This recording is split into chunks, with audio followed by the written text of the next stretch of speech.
Hello, I'm Sandi Rapoport. I'm a counsellor.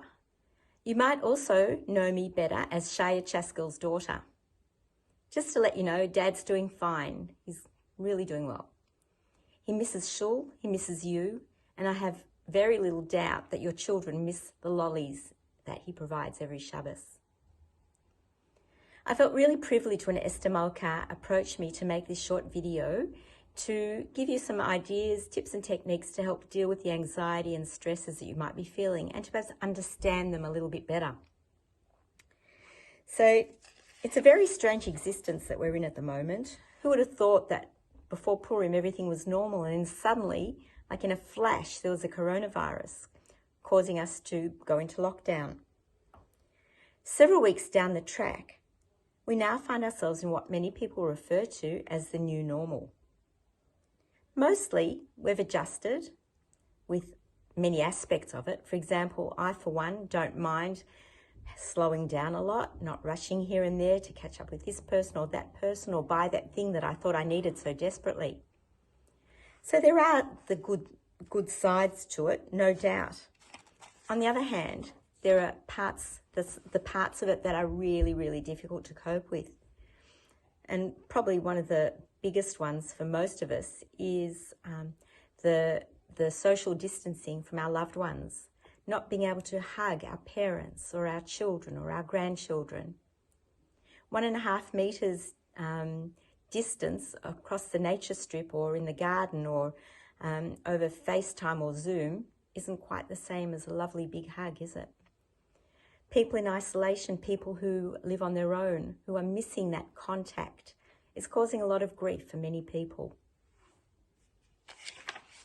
And another big challenge that many of you will be facing is young parents who are at home working full-time and also now having to homeschool. I mean, what a challenge that is. How do we do all that without feeling like it's an impossible task and that we're doomed to fail? If we dwell on all these things that we miss or that we wish were different or that we wish weren't, that we didn't have, then that causes suffering and it makes us have feelings that we really don't want to experience. I can't, in the short time that I have, address all the concerns that you might be having, but I can share with you a few ideas that, if you use them, that will help you to cope with the tough times. As human beings, we have thousands of thoughts go through our head every day. Mostly we don't even notice them. Sometimes we need to notice them. Sometimes they're very important thoughts. For example, did I leave the stove on? But many of the thoughts that we have are unhelpful thoughts. And these unhelpful thoughts lead to feelings like anger, sadness, depression, fear, a lack of confidence.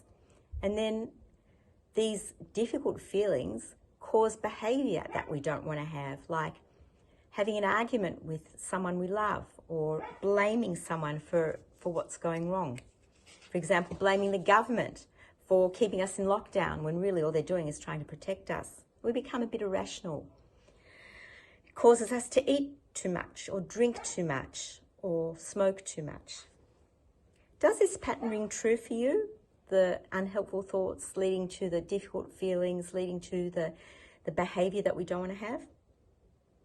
If so, it's completely normal, but these things can be managed. The first thing to understand about your behaviour is to attempt to recognise what are the unhelpful thoughts that have led to it. An unhelpful thought might be, I'm sick of being cooped up in this house. Notice this kind of thought when it comes up for you. And here's the little tool, the little trick to do. When the thought comes up, be very aware of it. Put it on a cloud up in the sky and watch it float away. Let's practice doing that now. Just close your eyes for a second. Allow yourself to have a thought, an unhelpful one, and it might even be, oh, I wish this would end, it's really boring. Hopefully that's not the unhelpful thought. But if it is, put that on a cloud and watch it float away. And do it a few more times. It gets the thought outside of your head. It might come back. Just put it on a cloud again and watch it float away. And it's a bonus if it goes away completely. Keep doing this until your unhelpful thoughts just don't hang around anymore. With difficult feelings, don't try and deny them or pretend that they aren't there. Allow yourself to feel them. In fact, name the feeling. For example, I'm feeling really sad right now. Notice where in your body you're feeling that feeling. Just allow it to be there for a minute. Don't try and fight it. Don't ignore it. Don't pretend it's not there, and it will go away. Next one. If you find yourself getting really anxious, this one's the simplest thing to do and the one that we always forget to do, to breathe. So just breathe. Let's try this now. So just close your eyes again. Breathe in for 3 seconds. Hold for 2 seconds. Breathe out for 3 seconds. Again, in for 3 seconds. Hold for 2 seconds. And breathe out for 3 seconds. And just do that a few times and you'll notice that it automatically calms you. And that's because you're focusing on your breathing instead of the other stuff that's going on in your head. Now here's another exercise that it's really good to make a practice of. I know for me that when I'm aware and present to things that I'm grateful for in my life, I'm not focusing on all the negative stuff. So the practice is to think of 3 things that you're grateful for. Just 3. And I'm sure you can think of a lot more. And it really makes you present to the blessings in your life instead of focusing on what's tough. So when the going gets tough, when you're feeling a bit blue, think of the blessings. Think of what you're grateful for. And the final suggestion that I'm going to make, and if you're not already doing it, I strongly suggest that you do. Put on your trainers and go for a walk or a stroll or a jog. And when you're out there doing that, be aware of the colours that you see. How many shades of green are there? You'll be amazed when you stop or not stop, but keep walking, but notice the colours. Notice the sounds, the bird song, the sound of the rustle of the wind in the trees, the smells in the air. Just be aware, allow your senses to do the work for you. And again, this will get you out of your head.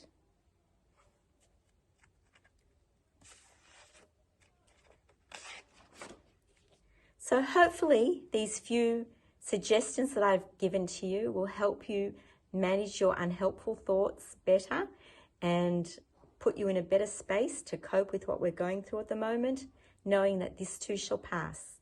In the meantime, stay well and stay safe. Thank you.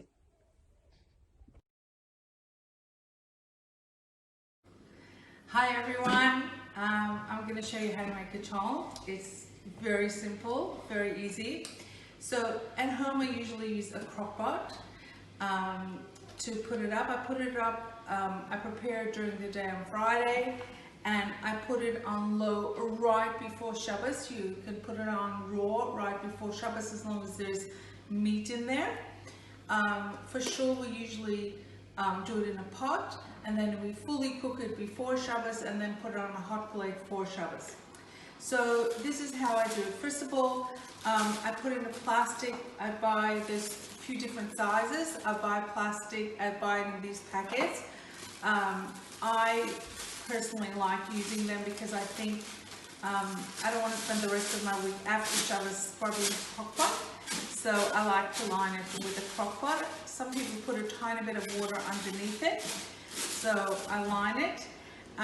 Then I take meat, I put in meat. Now, you can use any kind of meat that you like. Ossobuco, you can put in gravy beef. This is short rib, you can put in top rib. So any of that you can put in as much as your family would eat. I usually put it in at home a kilo and a half if I have a lot of people over. Not this day and age, but hopefully in a few months time I'll put in 2 kilos. Then I'll put in, if it's just our family, I'll put in half a packet of barley,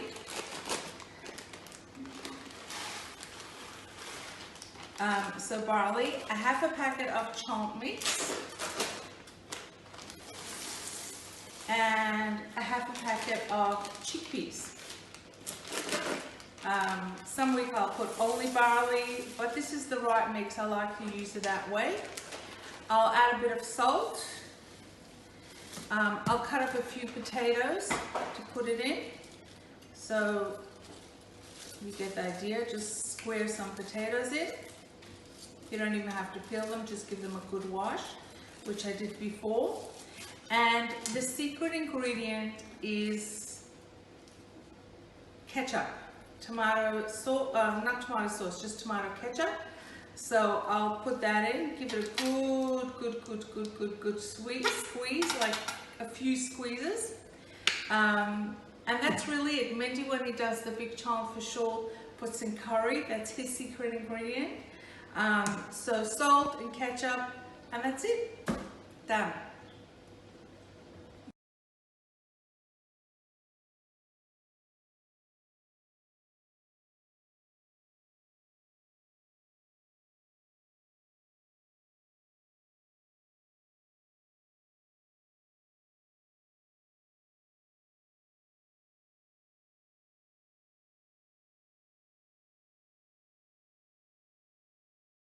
First, I would like to wish a very big and hearty mazel tov to Moshe and Chana Lobenstein on the birth of a baby boy this past Tuesday afternoon.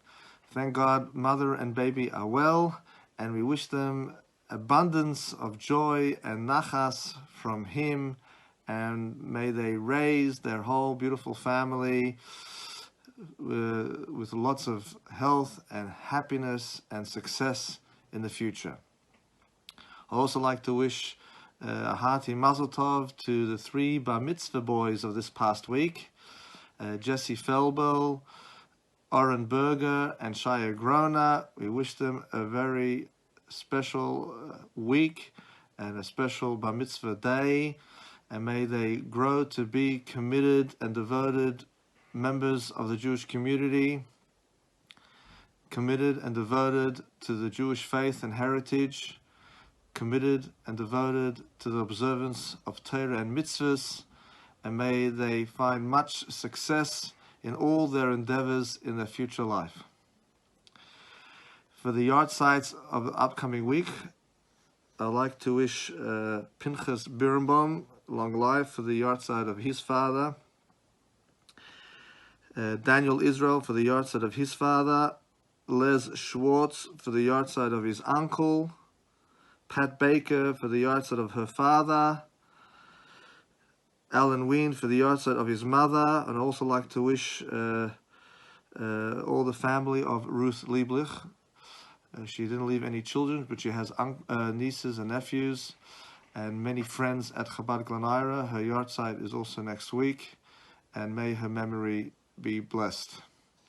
The upcoming birthdays for the week, I'd like to wish happy birthday to Dina Beleli, Nicole Bloom, Jacob Freidenberg, Jackie Goldenberg, Tara Goldman, Mark Gerblum, Joshua Kestenberg, Rosemary Korngold, Abby Levy, Jeffrey Menashe, Talia Menashe, Anthony Sion, Rodney Snyder.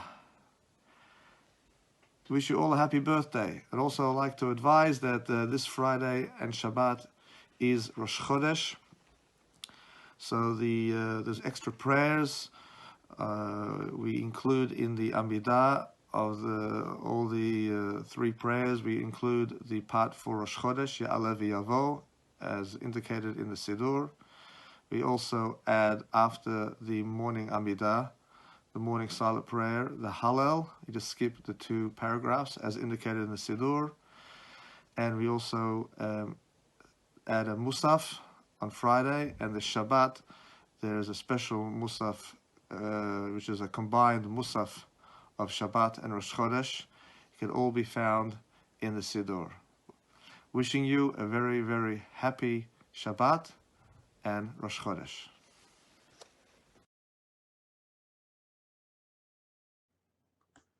Good evening, everyone. My name is Leon Barmakov. I am Chatan Torah at Chabad Groner Shul in Melbourne, Australia. I would like to share my thoughts on this week's double Torah portion of TAZRIAH-METZORA. One of the main themes of the Parsha is tzaras, or biblical leprosy, not to be confused with similar named skin condition. During the times of Exodus and until the destruction of the Holy Temple, people who were guilty of particular sins would become afflicted with a spiritual malady and very real physical manifestation.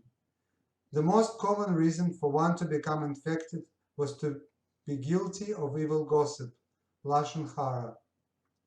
Only Cohen could pronounce someone to be contaminated, and once that happened, the person would become quarantined and isolated from society.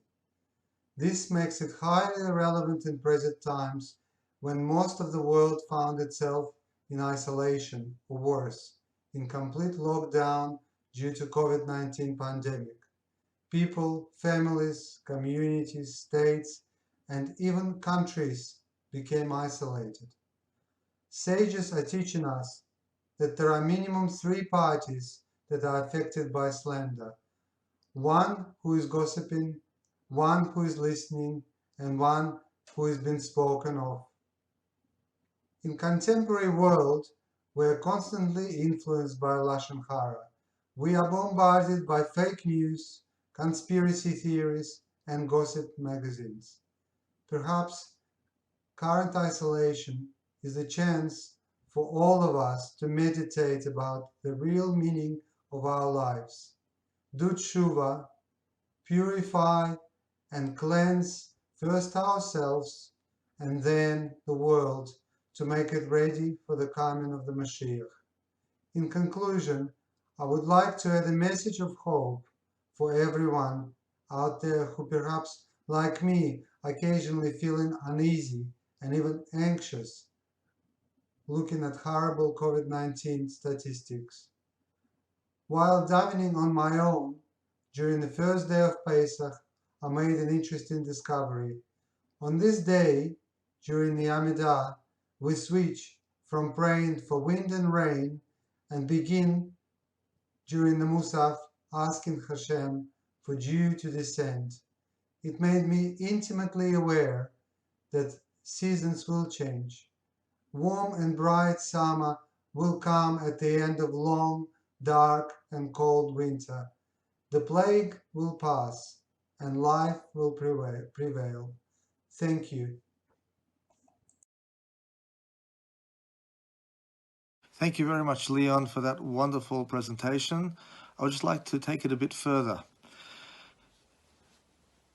The tzaras, the skin disease or the discoloration of the skin that's mentioned extensively in this parsha, as Leon said, wasn't a medical condition. It was a physical manifestation of a spiritual malady, which was a direct consequence of lashon hara, gossip, and speaking derogatory about others. The famous example given in the Torah is when Miriam spoke lashon hara on her brother Moshe, and she was struck with tzaras, with the discoloration of her skin, and she had to be isolated for a week outside of the camp. Lashon hara, gossip, speaking derogatory about others, is one of the gravest sins of all. The Talmud says that the 3 cardinal sins, idolatry, adultery, and murder, are the most grave sins. However, lashon hara is equal to all 3 together. Lashon hara has destroyed families, communities, and many parts of society. Lashon hara doesn't mean it's not the truth. Lashon hara means even if it is the truth. If it's not the truth, it's even worse. It's a lower grade of lashon hara called motzi shemra, which is actually hinted in the name of the second parsha, Metzora, motzi shemra, creating a bad name about someone that's not even true. But both are forbidden. But the question is, we all know that it's so hard to resist Lashon Hara. It's so common. It's rampant everywhere. What's the psychology? What is so attractive about Lashon Hara, and how do we overcome it?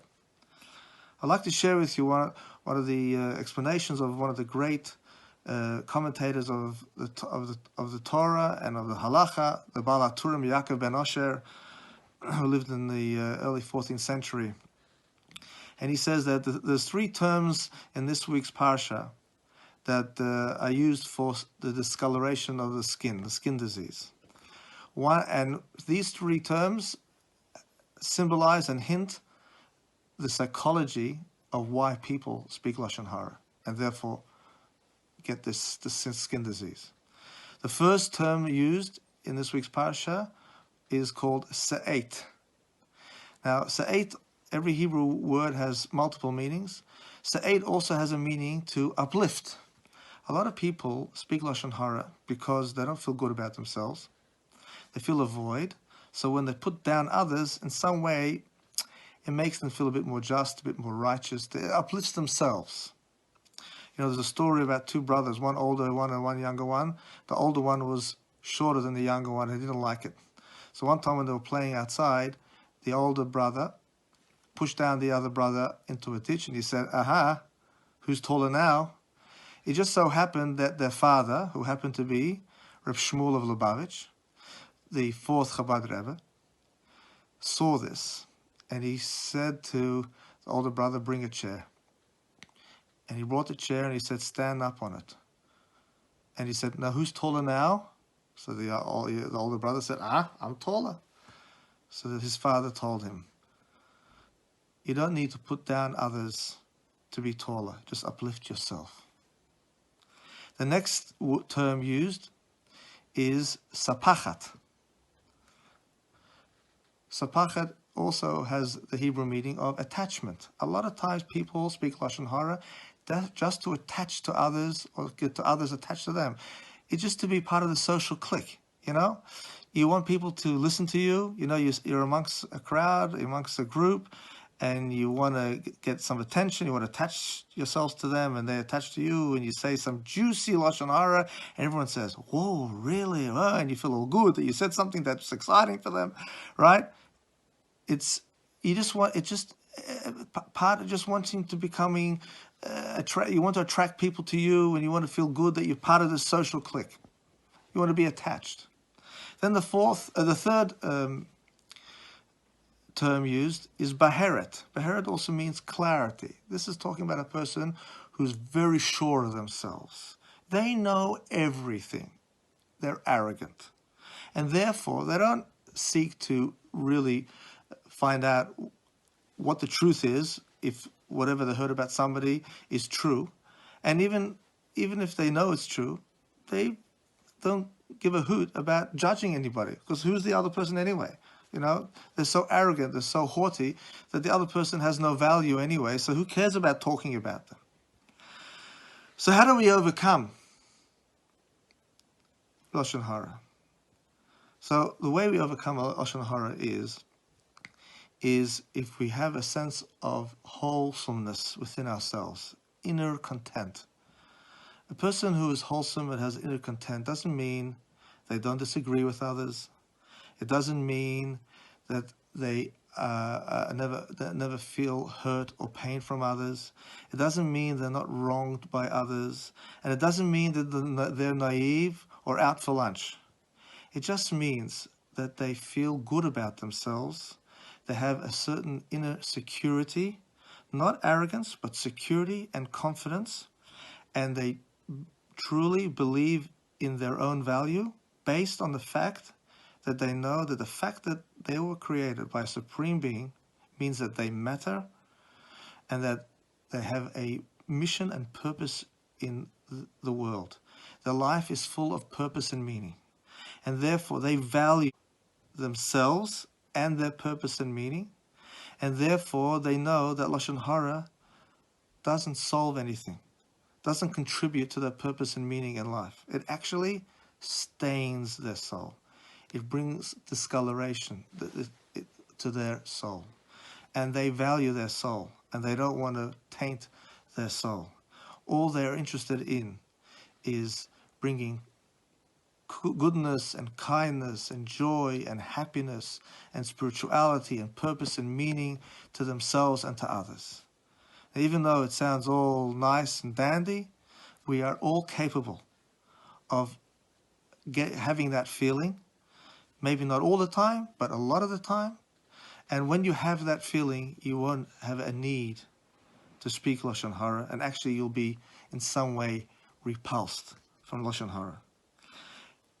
This is such a timely message for our time. As Leon said, we're all in isolation.